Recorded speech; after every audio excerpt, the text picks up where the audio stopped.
میدان کربلا میں بعد شہادت حسین اس سیدہ زینب کے ساتھ ظالموں نے کیا کیا؟ سر سے ردا کھینچی، رخسار پہ تماچے لگائے۔ آپ کو پتا ہے سیدہ زینب کی ولادت 6 صدی ہجری میں ہوئی، 4 سال بروایت دیگر 5 سال رسول اللہ کی گود میں کھیلی۔ نبی نے فرمایا تھا یا علی انتا زینتو کل محافل و مساجد و منابر و حاضہی زین و عبر، اے علی تو ہر محفل، ہر مسجد، ہر منبر کی زینت، یہ شہزادی علی تیرے لیے زینت، یہ علی کی زینت کا اتنا پیار کرتے تھے نا حسن و حسین بہن زینب کو کہ جب باہر نکلتی تھی تو امام حسن آگے چلتے تھے، حسین پیچھے۔ اور امام الذہبی تاریخ اسلام میں لکھتے ہیں یہ روایت کہ ایک دن سیدہ فاطمہ زہرا آ کے کہتی ہیں یا رسول اللہ زینب کا حال مجھے سمجھ نہیں آتا۔ نبی نے کہا کیوں؟ کہا اس لیے کہ بابا جب تک حسین گھر میں رہتے ہیں زینب کھیلتی رہتی ہے، حسین باہر چلے جاتے ہیں زینب زاروں کا دھار رونے لگتی ہے۔ کیا محبت پیدا کی تھی خدا بھائی بہن کی۔ تاریخ کہتی ہے سیدہ زینب فرماتی میری آنکھوں کے سامنے میرے بھائی کا گلا کاٹا گیا۔ ظہر کی نماز جو ہوئی نا 10 محرم کو، سیدہ زینب نے کہا فضہ جاؤ بھائی کو بلا کے لاؤ۔ امام حسین بلائے گئے، زینب باہر مشکل بڑا مسئلہ ہے، آوان و انصار شہید ہو رہے ہیں، گھر والے مجھے کیوں بلایا؟ کہ بھائی میں ظہر کی نماز پڑھنے جا رہی ہوں، خدا کے لیے میرے سامنے کھڑے ہو جاؤ، میری عادت ہے کہ میں حسین کو دیکھ کے نماز پڑھتی ہوں، سلام پھیر کے پھر حسین کی زیارت کرتی ہوں، مجھے ڈر ہے یہ آخری نماز نہ ہو، بھیا میں تمہیں دیکھ کر آخری نماز پڑھنا چاہتا ہوں۔ جو ایک لمحے کی جدائی برداشت نہ کر سکے۔ وقت ہوتا تو میں جناب زینب کی سوانح ضرور بیان کرتا کہ کس عظیم بہن کو زینب کہتے ہیں۔ ثانی فاطمہ زہرا، چلنے میں، اٹھنے میں، بولنے میں، علم میں، کلام میں، حیت میں، اخلاق میں، کردار میں، خلق میں، خلق میں، نطق میں ہو بہو زہرا۔ اور زہرا کون تھی؟ خلق میں، خلق میں، نطق میں، چلنے میں، پھرنے میں ہو بہو رسول اللہ جناب زینب۔ اللہ اکبر۔ تاریخ کہتی ہے جب سارے شہید ہو گئے اور ان ظالموں نے دوپٹے چھین لیے، اثاثے چھین لیے، خیموں کو آگ لگا دی، سیدہ زینب ہاتھوں میں جلی ہوئی لکڑی لے کے کہتی تھی خبردار میں آج رات اس خیمے کی عباس ہوں، میں اس خیمے کی علی ہوں، میں اس خیمے کی علی اکبر ہوں، میں اس خیمے کی عباس ہوں، میں اس خیمے کی حسین ہوں، کوئی قریب نہ۔ پوری رات عزم و حوصلہ کے ساتھ سیدہ زینب نے پوری رات کھڑے ہو کر پہرا دیا۔ صبح ہوئی نا تو بیمار سید سجاد نے کہا پھوپھی اس دو تو میں اذان دوں، مجھے کہو تو اذان دو۔ کہاں اذان دو؟ کہتے ہیں جب اذان ہوئی اشہد ان محمد رسول اللہ، سید سجاد بے ہوش ہو کے زمین پہ گر گئے۔ نانا امت اذانوں میں جس کے نبوت کی گواہی دیتی ہے رسالت کی، ان کے شہزادوں کو انہوں نے کس طرح خراج کیا۔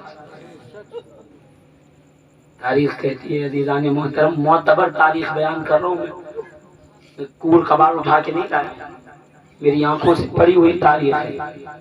کہتے ہیں جب صبح ہوئی نا سیدہ زینب نے کہا بیویوں اپنے اپنے شہیدوں کے لاشوں پہ آؤ۔ سب اپنے اپنے لاشوں پہ گئے۔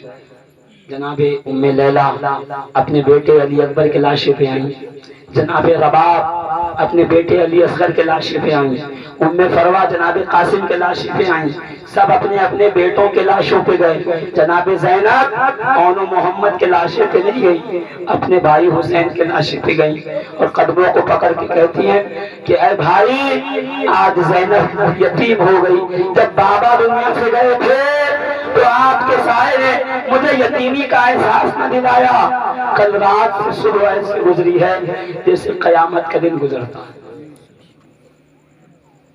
کہتے ہیں ابھی رو ہی رہی تھی خواتین اپنی اپنی لاشوں پہ کہ یزیدی آئے اور انہوں نے درے مار مار کے ایک ایک کو لاشوں سے جدا کیا. سوچو نا، ظالم سے ظالم ہو تو لاش تو دے دیتا ہے نا، اور آخری رسومات پوری کر دو. لاشوں سے جدا کیا اور حکم دیا سب کے سر کاٹو. ایک طرف سے سارے لاشوں سے سب کو جدا کیا گیا. حسین کا تو پہلے سے سر جدا تھا، سارے لاشوں کو جدا کیا گیا. عزیزوں کوئی غم نہیں ہے، شہادت بہت مرتبہ ہے. کا دل خون کے آنسو اس وقت روتا ہے جب ایک 6 مہینے کے بچے کی لاش سے سب کو جدا کیا گیا، نیزے پہ سوار کیا گیا. اور پھر امر سعد نے کہا ان کے جسموں کو گھوڑوں سے رون دو، ان کے جسموں پہ گھوڑے دوڑاؤ. کہتے ہیں 10 گھوڑوں کی نالیں بدلی گئی، نئی نال لگائی گئی اور گھوڑوں کو لاشوں کے اوپر دوڑایا گیا. عزیزان محترم، جب گھوڑے دوڑنے کی باری آئی نا تو جناب حر کے قبیلے کے لوگ آ گئے. کہ سنو، تم جانتے نہیں عرب میں لاشوں کے گھوڑے دوڑانا عیب اور بے عزتی سمجھی جاتی ہے، ہم یہ بے عزتی برداشت نہیں کر سکتے. اگر تم نے حر کے لاش پہ گھوڑا دوڑایا تو ہم تم سے جنگ کریں گے. زہیر کے لوگ آ گئے قبیلے کے، ہم اپنے زہیر کے لاش پہ گھوڑے نہیں دوڑنے دیں گے. حبیب ابن مظاہر کے قبیلے کے لوگ آ گئے، نافع ابن ہلال کے جتنے بھی لوگ تھے ہر قبیلے کے لوگ تلوار لے کے آ گئے. نہیں، ہم اپنے جوانوں، اپنے بوڑھوں اور اپنے فرد کے لاشوں پہ گھوڑے نہیں دوڑنے دیں گے. تو امر سعد نے کہا ٹھیک ہے، اپنے اپنے لاشوں پہ لے جاؤ. سب اپنے اپنے جو ہے رشتہ داروں کے لاشوں کو لے گئے. آخر میں صرف اور صرف رسول اللہ کے بیٹوں کی لاشیں بچی. تو سیدہ زینب مدینے کا رخ کر کے کہتی ہیں نانا آپ نے دیکھا آپ کے اہل بیت پہ کیسا دن آ گیا، غلاموں کو بچانے ان کے قبیلے آ گئے، آپ کی اہل بیت پہ لاشوں کو بچانے کوئی نہیں آیا. اس صحرا میں ہمارا حمایت کرنے والا کوئی نہیں ہے، ہمارا طرفدار کوئی نہیں. کہتے ہیں گھوڑے دائیں سے بائیں ہوئے، بائیں سے دائیں ہوئے، ہڈیاں شہیدوں کی چکنا چور ہو گئی، بوٹیاں جسم سے الگ ہو گئی، خون خون ہو گیا پورا میدان. اور ان عفت محاب خواتین کو رسیوں سے جگڑا گیا، اونٹوں کی ننگی پیٹھ پہ بٹھایا گیا، لے کے چلے. کہ جب لاشوں کے قریب سے گزارا گیا نا تو سید سجاد زمین پہ آئے اور کہا پھوپھی آپ جائیے، میں بابا کو چھوڑ کے نہیں جا سکتا، میں اپنے بابا سے جدا نہیں ہو سکتا. اب بس آخری جملے سیدہ زینب کے سن لو، میرے جملوں کی کوئی حیثیت نہیں. سیدہ زینب نے خود کو اونٹ سے نیچے گرایا اور لاشوں کے قریب کھڑے ہو کے کہتی ہیں واہ محمدہ، واہ محمدہ، ہائے میرے نانا، ہائے میرے نانا، ھذا حسین بالعراء مزمل الدماء مقتل الاعداء. اے میرے نانا، اے میرے نانا کہ دیکھو حسین کی ہڈیاں ٹوٹ چکی ہیں، لوگوں کو کفن ملتا ہے کپڑے کا. مزمل الدماء میرا بھائی وہ ہے جسے خون کا کفن پہنایا گیا ہے.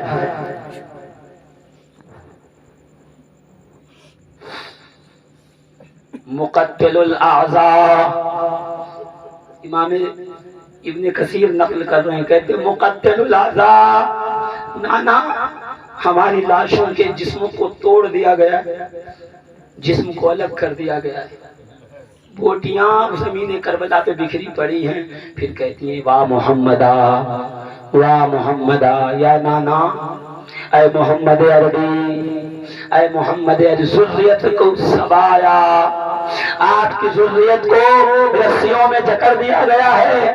وَبَنَاتُكَ الْمُقَتِّلَةَ، آپ کے بچوں کو قتل کر دیا گیا ہے.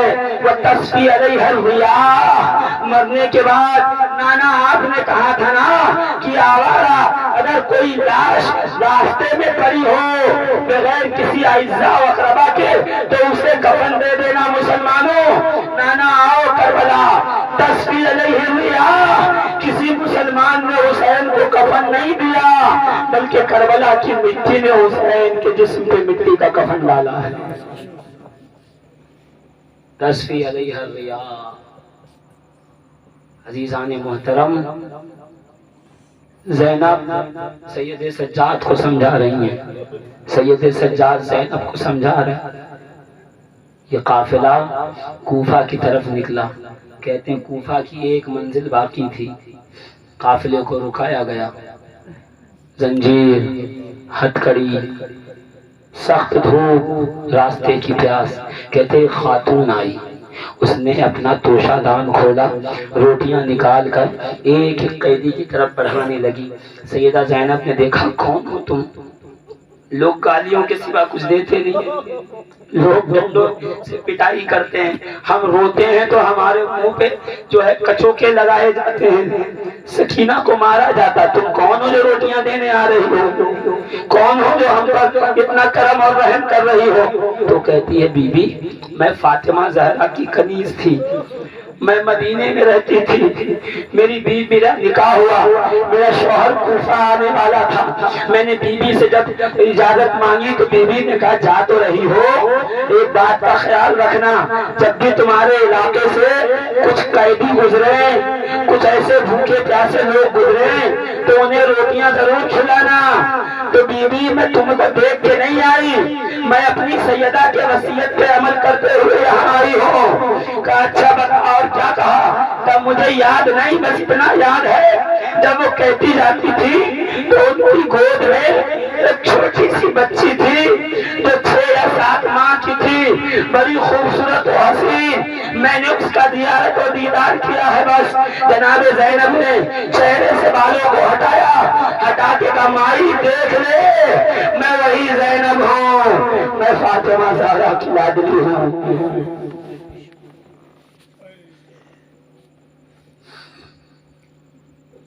عزیزان ملت اسلامیہ، اہل بیت اطہار کو جو مشکلات گزرے نا، اگر دن پہ گزرتے تو دن اندھیرے میں بدل جاتے۔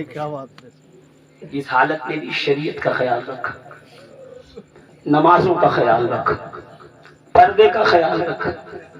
کہ جب شام کے بازار میں پہنچے نا، شام کے بازار میں تو ایک شخص شام کے سرائے میں رکا ہوا تھا، وہ مسافر تھا، نام تھا اس کا ثابت ابن انس الجہنی۔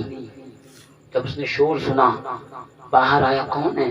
کس نے بتایا کچھ باغیوں نے حکومت کے خلاف بغاوت کی تھی، ان کو مار دیا گیا، ان کے بچوں کو، ان کے لوگوں کو قیدی بنا کے لایا گیا۔ یہ قریب گیا اور زین العابدین پہ نظر پڑی تو اس نے ایسی بری باتیں کہیں، تمہارا برا ہو، تم کیوں حکومت کے خلاف جاتے ہو؟ تمہارے سے کبھی خیر نہ ہو۔ سید سجاد نے دیکھا، دیکھ کے کہا ہے ظالم تو نے قرآن پڑھا ہے؟ کہا ہاں قرآن پڑھا ہے۔ کہا تو نے وہ آیت پڑھی سورہ شورى کی قل لا اسألكم علیہ اجرا الا المودۃ فی القربى، اے محبوب کہہ دیجئے تم سے کوئی اجر نہیں مانگتا، ہاں اس کے بدلے میں تم میری اہل بیت سے مودت اختیار کرو۔ کہاں پڑھا ہے؟ وہ تو آل رسول کے لیے ہے۔ سید سجاد کہتے ہیں میں حسین کا بیٹا ہوں، وہ دیکھ حسین کا سر نیزے پہ ہے، ہم وہی آل محمد ہیں، ہمیں ظلماً قتل کیا گیا، ہمیں تخت تاراج کیا گیا، ہمیں قیدی بنا کے لایا گیا۔ وہ ہاتھ جوڑ کے کہتا آقا کوئی خدمت ہے جو آج اس وقت ہم آپ کی کر سکے؟ سید سجاد کہتے تیرے پاس کچھ پیسے ہیں؟ کہا 2000 درہم ہیں۔ کہ جلدی سے لے کے جا بازار میں جہاں چادریں بک رہی ہوں چادریں لے کے آ، میری پھوپھیاں پورے راستے بغیر چادر کے چل رہی ہیں، غیر محرم ان کے چہروں پہ نظر ڈال رہے ہیں، غیر محرم کی نگاہیں ان پہ پڑ رہی ہیں۔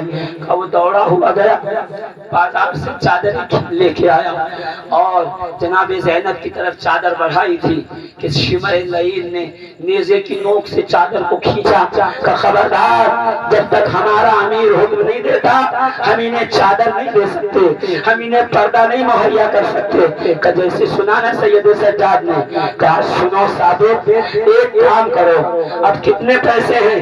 کہ حضور 1800 درہم۔ کا ایک کام کرو جس کے ہاتھ میں نیزہ ہے نا، جس کے میرے بابا کا سر ہے حسین ابن علی کا، یہ 1800 درہم اس کو دے دو اور کہو کہ وہ تھوڑا آگے چلا جائے، میرے بابا کے سر کو دیکھنے کے لیے لوگوں کی بھیڑ جمع ہوتی ہے اور یہ سر میری بہن میری پھوپھی میری ماں کے قریب ہے، لوگوں کی گندی نگاہیں ان پہ پڑتی ہیں، اس کو کہو کہ قافلے کے آگے چلا جائے تاکہ ان بدبختوں کی نگاہ میرے گھر کی پھوپھیوں میری بہنوں میری ماں پہ نہ پڑنے پائے۔